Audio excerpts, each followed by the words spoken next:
Hello and welcome to the No Balls Podcast. I'm your host Patrick McDonald. With me, co-host Finn McDonald. Today will be a rankings video where we will rank the 10 best free agency contracts and free agency extensions. Basic gist of this is we want contracts that are signed outside of team control, and we want to rank the 10 current best ones. In process for this episode, Finn here, who I didn't even introduce ourselves. I'm Patrick. This is Finn. In preparation, Finn has actually come with a top 10 list. I came with a list of about 19 guys. And we're kind of just going to talk our way through these lists. And at the end of this, we will hopefully have a list kind of similar to what we did in our first couple episodes, where we didn't necessarily have a list going into it, but we kind of knew what our list was going to be. A couple of outcomes that the list was going to be. So I guess to get things kicked off with Finn, what was the primary driver of a good contract here for you, seeing as you've already made the list? For me, I was looking for players whose WAR, which I valued one WAR at around $8 billion, would be more than what they got paid. Yeah. That's essentially what we're trying to do here. When doing this, so it's obviously very important to put up, good value. Obviously that sounds stupid, but like good value contracts are going to inherently be even more valuable if the player is producing at like a 5-6 WAR pace. So I guess I have groupings of guys. Let's start with some starting pitchers that we considered here. Do you have any starting pitchers in your top 10 that you've already ranked, Finn?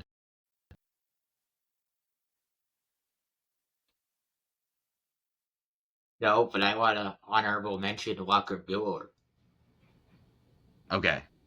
I'm sure we'll actually talk about Walker Buehler, and I didn't write him down, but I think he brings up an interesting discussion point because I didn't necessarily know how to evaluate 1-year deals. For me, all of these contracts are, I think the shortest one here is 5 years for me. I'm interested in how do you generally feel on length here? Because for me, I tended to lean towards the lengthier contracts. For one of the years have gone by, I probably want to see a significant amount more of WAR than I have of money paid, because I believe that very long contracts age poorly. Yeah, I 100% agree, because it's always talked about when big contracts are signed, like, this deal's gonna suck when they're 40, but yeah, it's gonna be awesome when they're 36, or not 36, 26. So, like, for instance, any contract, like, let's say we have there's a couple of really long deals that I had written down. There's a 10-year deal, and 5 years of the deal have already been played out.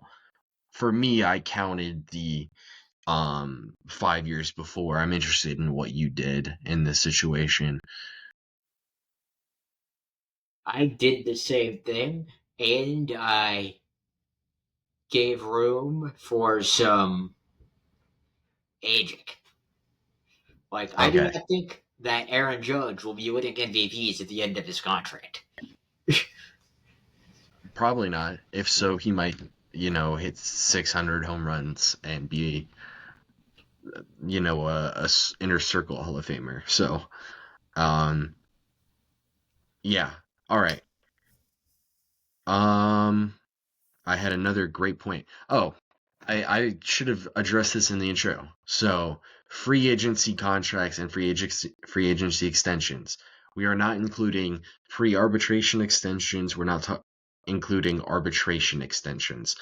I could have slipped up and included like 6-year arbitration extension or two here, but I feel like for the most part, guys get paid their market value in the sixth year of team control for the most part, so it doesn't make too much of a difference. I'm sure um, somebody will be very angry at us for not sticking to what we said, but maybe I included a guy or two there.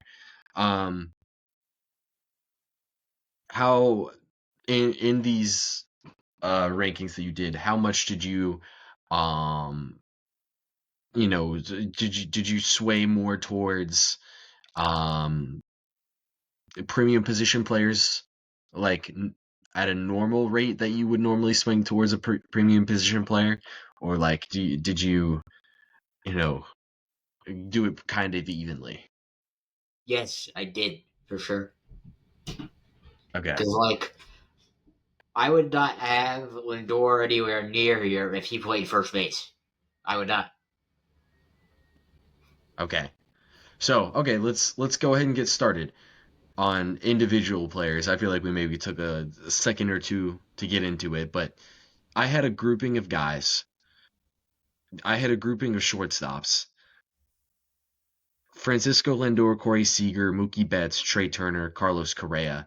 And then I put a question mark next to Willie Adames and Dansby Swanson. These are guys who I think are on long-term deals, but I feel like they're making market value, and at least for Seager, Mookie, and Lindor, they have produced um, up to the or honestly exceeded the money that they've gotten so far in their deals. Um, how did you kind of feel about this grouping of guys? You can focus it more towards uh the bigger deals than Correa, Swanson, and Adames. Yeah, I had Lindor on my list. Yeah, I would find it hard for Lindor not to make it for me. Probably similar with Mookie and Seager. Now, Um, I'm in go ahead. agreement. I'm in agreement with those two. Now let me explain why. These guys in the free agent market would be getting $40 million minimum. Yeah, and like if you want to look at it on a WAR basis, 341 million. How much WAR is that, Finn? Um, I'm sure you did. You do the math for that one for Lindor's? 42.6. Yeah. So if we look at what he's done so far in the first 3 years of that deal, um, just off of B WAR, which I would use B WAR, F WAR, whatever you use. I was on Baseball Reference, so I used B WAR. Um, that's 13 plus 5, 18 and a half B WAR in the first 3 years of the deal. So over the first 3 years, on a rough basis, it's 18 and a half times 8. That was not 18 and a half. 18 and a half times 8. That was not 8. Holy. 18 and a half times 8. Oh my god. Fourth times the charm. 148 over the first 3 years of the deal. That's way under what he's been paid to date. So that alone gives you a good head start. I think Seager has an interesting case, and Mookie also have interesting cases. I just Um, did the math for Seager if you want to hear it. what's the math for Seager so far into his? I believe it's been 3 years for him as well. He would be needing to get paid at least 40 a year. And he's making 32. So that's Yeah, these contracts are pacing pretty well already. Um, so I think these are interesting. How did you feel about some of the lesser guys like Adamas and Swanson? Because Adamas and Swanson was 2 years ago when he signed his deal, and then Adamas was just recently. And I feel like these are market value deals for shortstops, and I think they should be able to continue to stay at a premium spot. Those two guys for the majority of those deals. Adames can't comment. I'll have to see how he actually does on the contract. But yes, I agree. It's market value for what he had been doing in the past. Yeah, For there's a lot of Swanson, at the very least, I see decently decent defense for a shortstop. yeah, and he's performed the first 2 years of the deal. Um, so like, yeah, I understand leaving out Adamas. Then I think the deals were very similar, and years and total. Correa Finn. Correa was hard for me because you look at it and AV wise, like he is not even the number one shortstop. You look at years wise, it's pretty friendly years wise. It's more similar to Swanson and Adames, but he's been hurt, and it's like I don't. How did you feel about Correa?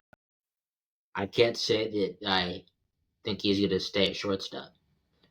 So that contract, I believe, if anything, I would consider an overpay. Okay, and you don't like the move to third base very much for him. I like it because it would have his bat in the lineup, Fair but I enough. don't like it necessarily that much contract wise. It would be better if he could stay healthy and be a shortstop.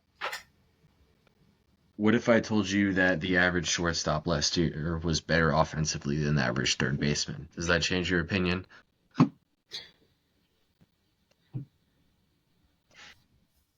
If you I told don't me I don't think it should because that's an anomaly and that hasn't it, happened it doesn't ever before. change, it doesn't change my opinion because it isn't that my issue is that the glove at shortstop has more value than the glove at third.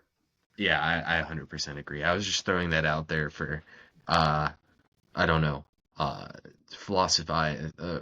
philosophizing, that's not a word, but we're going to use it as a word. Um yeah, so we kind of we feel pretty similar about some of the shortstop deals. Like we really like Seager, Lindor, and Mookie specifically. Um, I kind of feel the same about all of them when we actually come to rank them. Um, I'm sure.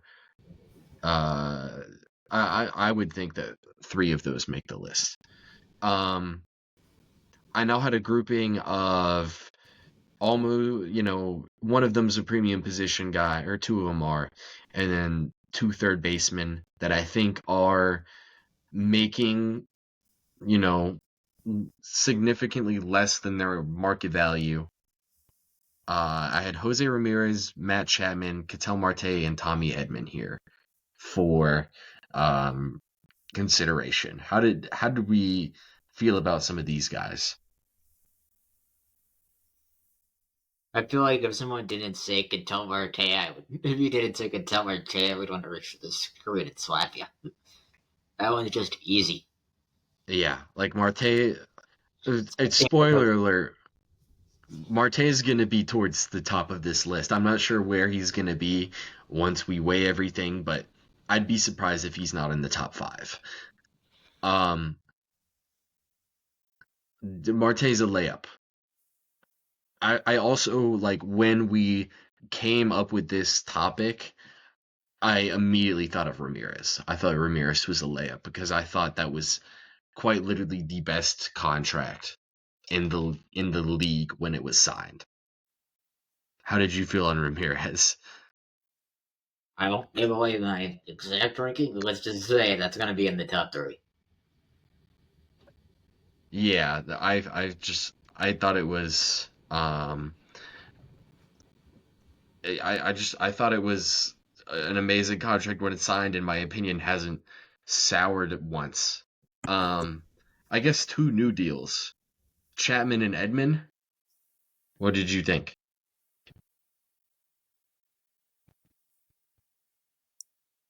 Or did they even come up for you? The Edvin one did because at the very least he's going to be a good center fielder or shortstop. Chapman, Yeah. I I mean, can't value third base as much as that. okay. He did come, Yeah. So but he like would you look at it this way, like not be ranked. say that again. He did come up, but he would be an honorable mention, like Walker Buehler. He would not be ranked. Yeah. Yeah. So where I came up with Chapman is like you look at the top third baseman in baseball, and it's Devers, Machado, Arenado, Rendon, all making over 30 million. Then there's a $5 million drop off to Matt Chapman. That's kind of why Matt Chapman popped up for me, and I think he should probably age well.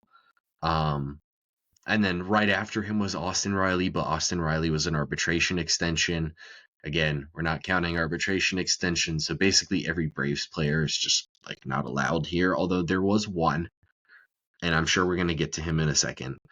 Um, Riley wasn't there, and then Ramirez was obviously the other name that we came up third base wise. But just like looking at third baseman contracts, like Chapman signed his deal more recently than Devers, Machado, Arenado, Rendon. He got less years than all those guys, and his AAV is $5 million cheaper. So that's just why Chapman came up for me. But like you Eric said, he's at least an honorable mention for you. I don't know if he's what. I said I argue Ramirez is much better than Chapman, though. Yeah, 100%. Um, yeah, that's how I came to those guys. I'm sure at the end of this exercise, we'll figure out where we place those guys. All right, Finn. Pitchers. You said you didn't have any, Actually, I do. but you had an honorable mention for Bueller. I have two pitchers. Okay, List. what two did you have? I had Kodai Senga and Shota Imanaga. As their international free You agents, know I do who not def? have arbitration. Yeah. Okay, this is a good question too because I also had a singular international guy. It was Seiya Suzuki because he's already produced pretty well in 3 years on that 5 year deal. Um,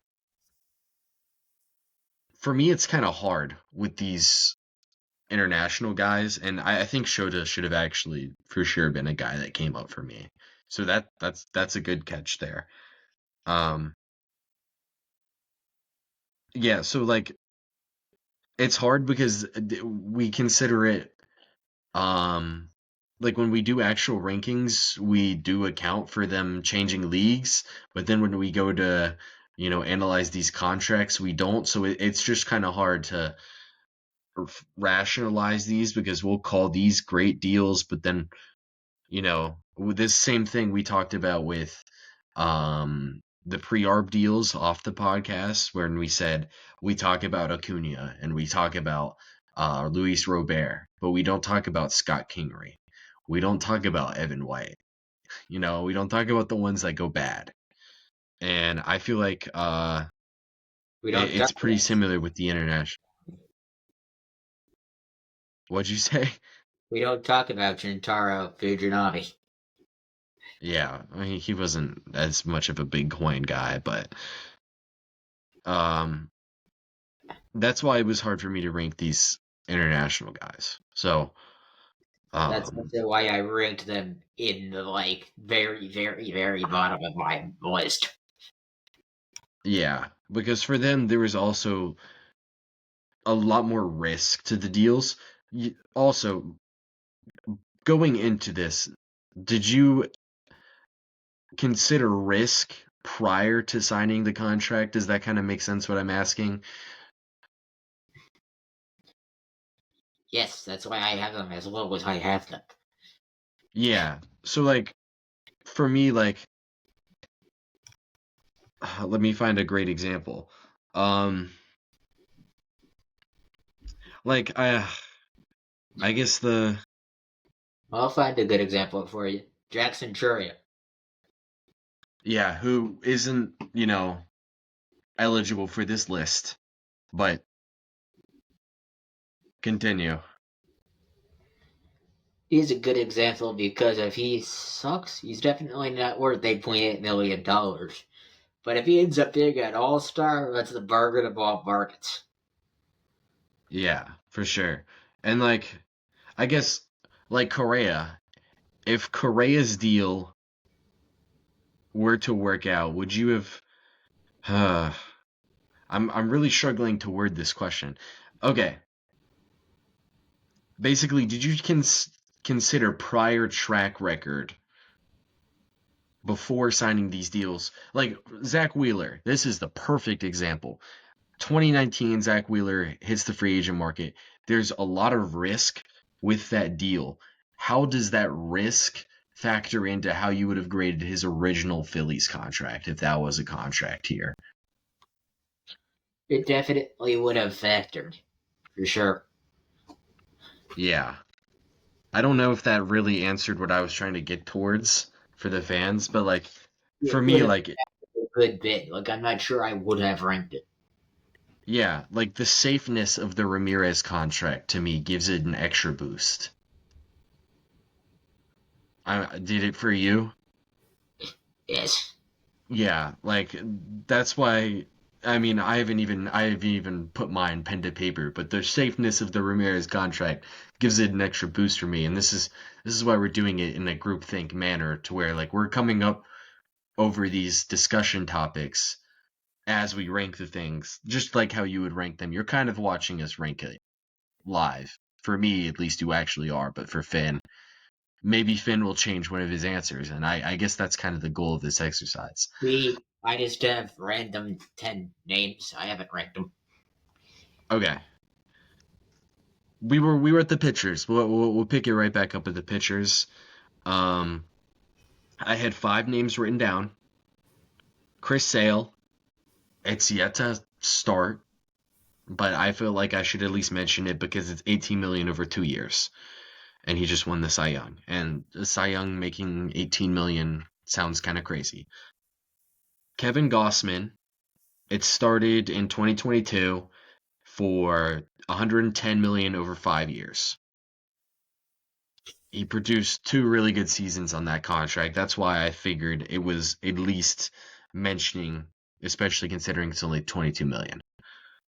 Aaron Nola signed after 2024, which I guess doesn't give this deal as much value as I thought it did. It's 172 over 7. I'm actually going to throw that one out. We're going to throw Aaron Nola out because he had a rough 2024. Pablo Lopez, 73 million over 4 seasons. And then Luis Castillo, 108 million over 5 seasons. It has 3 more years till that one expires. Did you have any of these four contracts on your radar with Gossman, Lopez, Castillo, and Sale? Yes, I had three. Three of them. The what I did not was Sale, as I believe that nobody in their right mind would have predicted that he would A, stay healthy, and B, have enough numbers to win the Cy Young. So here it's the risk factor coming in with Sale that like not even just projecting future wise, but like at the moment the deal was signed, there was inherent risk to it. It's like, let's say there's another injury prone starting pitcher on the open market right now. I'm sure there is one. Um, uh, let's say the Orioles would have signed Charlie Morton to this exact same deal. Like, how would we have felt on that one? I don't know. Oh, by the way, I'm pretty sure the Royals did actually sign Charlie Ward. They did. That's why I came to Charlie Morton because it just happened. Um, Do you think that's the last contract he signs? for his sake, hopefully. Okay, pitcher wise, how do you go about ranking these pitcher contracts? Me, I had the pitcher contracts right above the international guys Okay, in no particular order. I yeah. So just took in that they had less risks than the international guys because they had played in the MLB, which, take it for what it is, the MLB is better than those leagues. yeah, and maybe yeah. I really had a great way to connect why we're doing it this way, but the same. Okay, I just thought of it. Uh, in a pre-arbitration extension, the market for the player is inherently lower because you're locking up team control. I think of the international guys similarly as it's not exactly an open market because a lot of teams are just not going to be interested in those guys. Posting fees, uh, there's inherently more risk. So I feel like international markets are a little bit different. And I feel like there should be like kind of a tax on the value of those contracts, perhaps just because those are typically going to be at more of a discount. 100%. I agree. That's why while they ranked for me, they weren't dead last in our top Like, 10. let's put this into perspective. Let's say Paul Skeens goes out for the next 2 seasons and pitches at a Cy Young level and then hits the open market. How much money do you think Paul Skeens gets on the open market as a The same, 25-year-old? same thing as a free agent because that's what the teams. It would be a bidding war because that's what the Yeah. teams. No, I'm saying, but how much would he if he was a free agent? 40 40 a minimum season for what? Like, I for mean, 8 or 10. at least 8 or 10. That's 400 million. Basically, what Yoshinobu Yamamoto got. You know, like there's an inherent discount with those guys, and I feel like that was the perspective on Yamamoto, um, as a 25-year-old. Uh, ridiculous. That's why we're talking about this way because you're getting guys who are very good at discounted prices. So I guess we're taxing them. I guess we're taxing them. Okay, let's. I have one final grouping, and then a catcher. Did you have any catchers? I did not have any catchers. I did consider Will Smith, but he did not make my rankings. Okay, that was the one catcher who I had written down.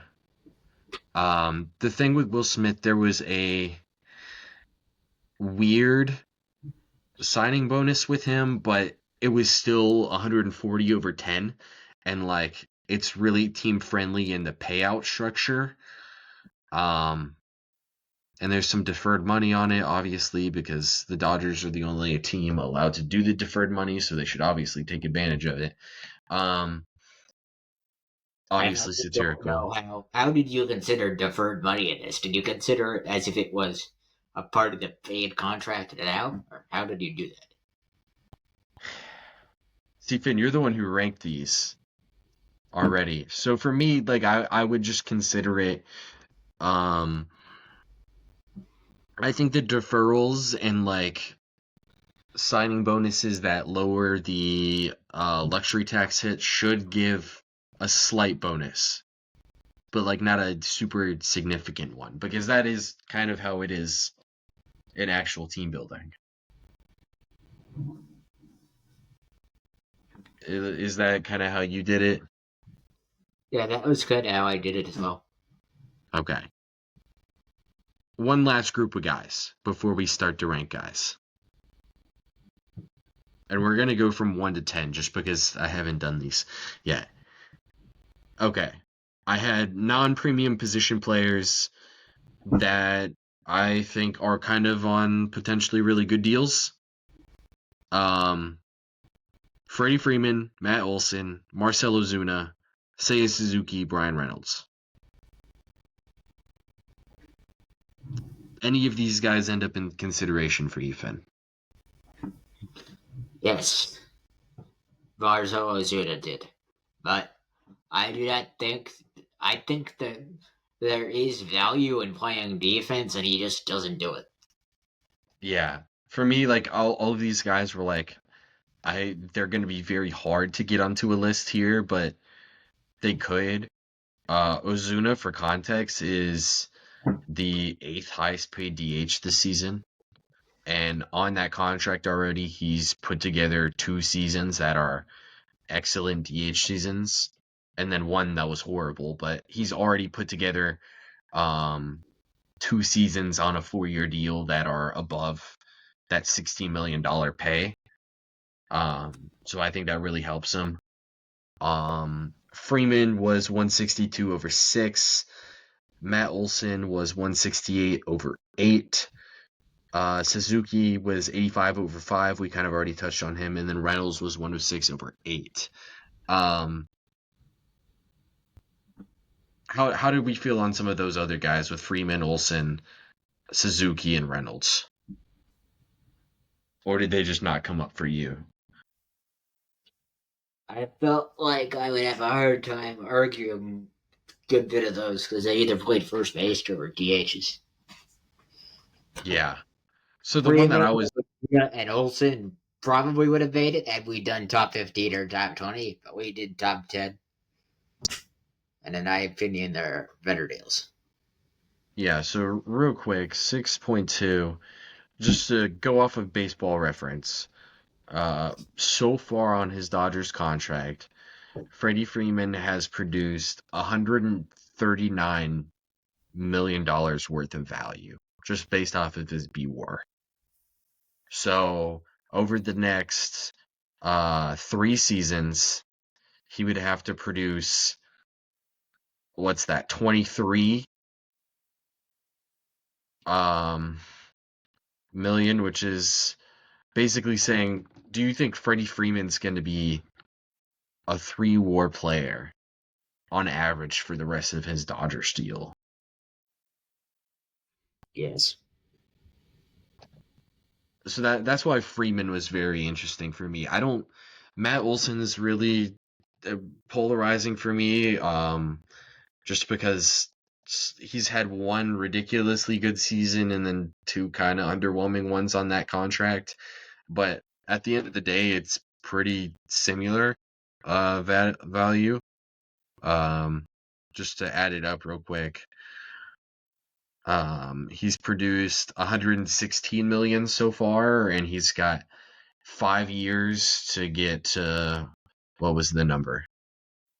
To 168. So 52 million divided by 8. So Matt Olson has to be a 1.3 WAR player on average for the rest of the contract as well. So those so far have just they've tracked so well that I felt like I really had to consider them.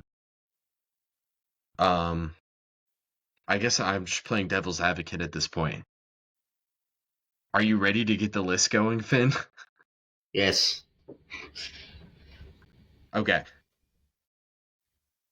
Let's start. We're starting with 1 and we're counting down. We've done all the group think.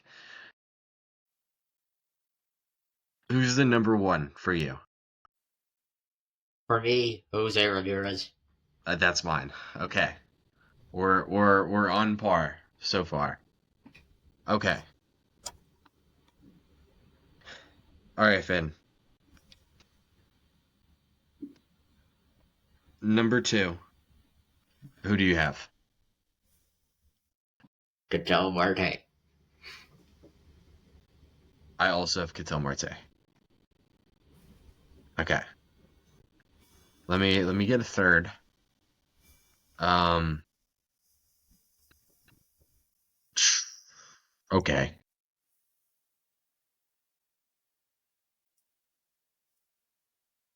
All right, Finn. I guess I should have asked. I'm sure we'll have another couple guys come up who weren't on my list that you have ranked. Okay. No, number three, Finn. Who do you got?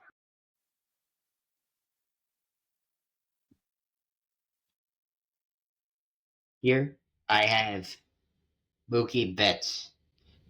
Okay. I was jumping between Lindor, Betts, and Seager.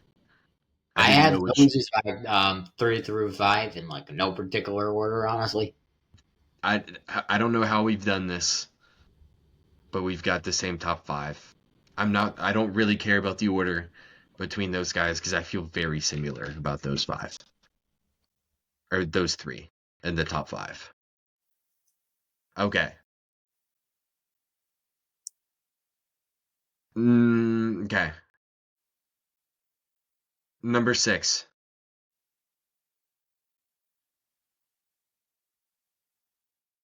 I have Luis Castillo. Oh my God, Finn. Seriously, that's who you have? We're they're gonna think we scripted this. Oh my God, the same top six. Okay.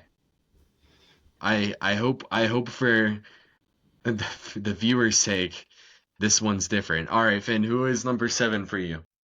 Pablo Lopez. Okay, we have a different one. I have Matt Olson. Okay, we fall into some indifference. Who's next for you, Finn? At number eight.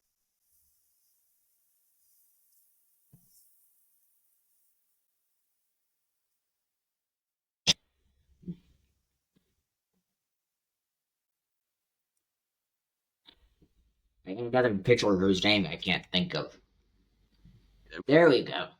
That one was Kevin Gausman.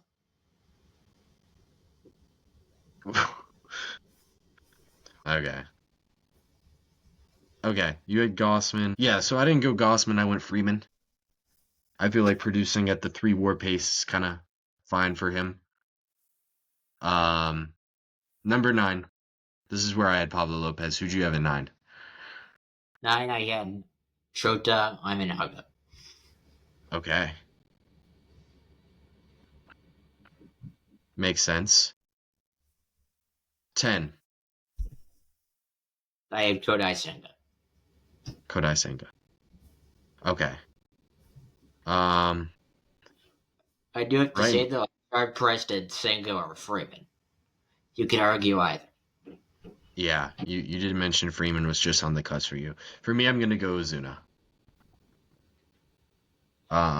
At 10. Um, I have a question because you did mention it before the episode. Where did Aaron Judge factor in for you here? You would have been in my top, like, 15. Okay. I had to take into consideration that this was a, like, 9-year deal, and I do not expect him to put up MVP caliber seasons like this one every year. That would be dumb. Yeah. Judge is hard to rank for me. I didn't have Judge in considerations because I think more so than like Lindor, Seager, and Betts, I feel like the back part of the deal is going to be kind of, not the one that you want to be a part of. But, you know, right now, Aaron Judge has already gotten 15.3 WAR on this deal, which is 122 million. He's still got another 240 to go. Um, but he's done as good as he can to get any chunks off of that deal. 240 divided by 8 is 30 divided by 7. 4.3 WAR. Do you think Aaron Judge can average 4.3 WAR for the remainder of the deal? I do. I do as well, but I feel like the Freeman and Olsen bets are a little better. I I would say the Olsen bet's a lot better for me. That Olsen's going to average 1.3 WAR for the rest of the deal. So I guess we've come to a consensus here. I mean, to go over it again, we ended up with Ramirez, Ketel Marte. What was the official order that you had for the three shortstops? Lindor, Betts, and Seager. Okay, that sounds fine for me. Um, I would agree because I think that is the order that I would expect them to stick at shortstop. Lindor, Betts, Seager. Then we went Castillo. Then we differed at 7. You went Gossman, and I went Matt Olson. I went Lopez, then Gosling. You went Lopez and Gossman. I went Olson, and then Freeman, and then I went Lopez. Maybe you know what, Finn? We're at the danger zone now. We're forgetting what we were talking about 5 minutes ago. But Lopez top 10 guy for me. I had Ozuna at 10. You had Kodai Senga at 10. I was hesitant with Senga because the AV looks very good for Senga. It's just he so far has produced one season on that 5-year deal. Um, yeah, 4.6 WAR is worth, you know, 36 million roughly, which is about what he's been paid so far. So that was a hard one for me to, pigeon in. I didn't end up putting it as a considerable for me, but it is an interesting deal for sure. Um, did you have any other like names that you consider that you really wanted to bring up?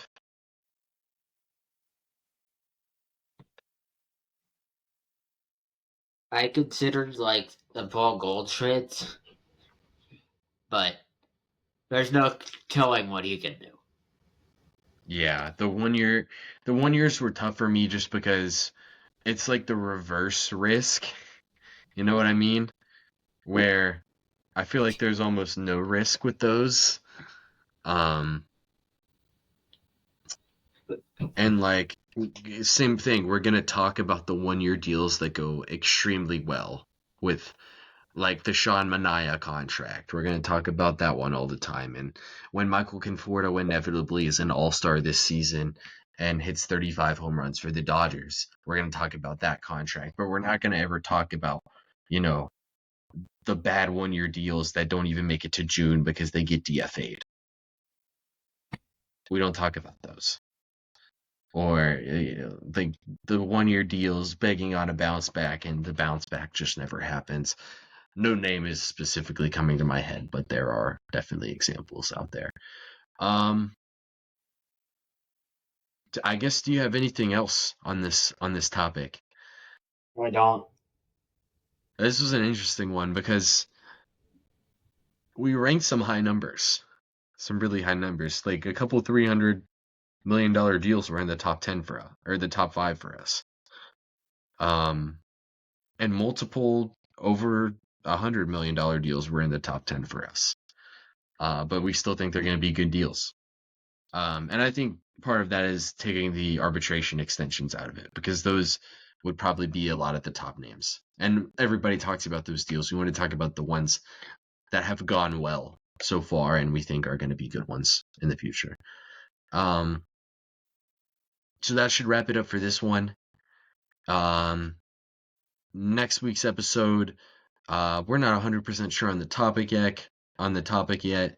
We'll, you guys will know before next week on what that one is. This should be going up on Thursday the 9th. Next episode will be a not a bi-weekly recap. It'll be a 2010 NBA redraft episode, and that's hopefully starting a redraft series that Sheldon and I will be doing once or twice a month. We're going to go all the way through the decade. That should be a fun series to do. That'll do it for this one. Next time will be episode. Y'all will find out after the redraft episode. We will see you guys then.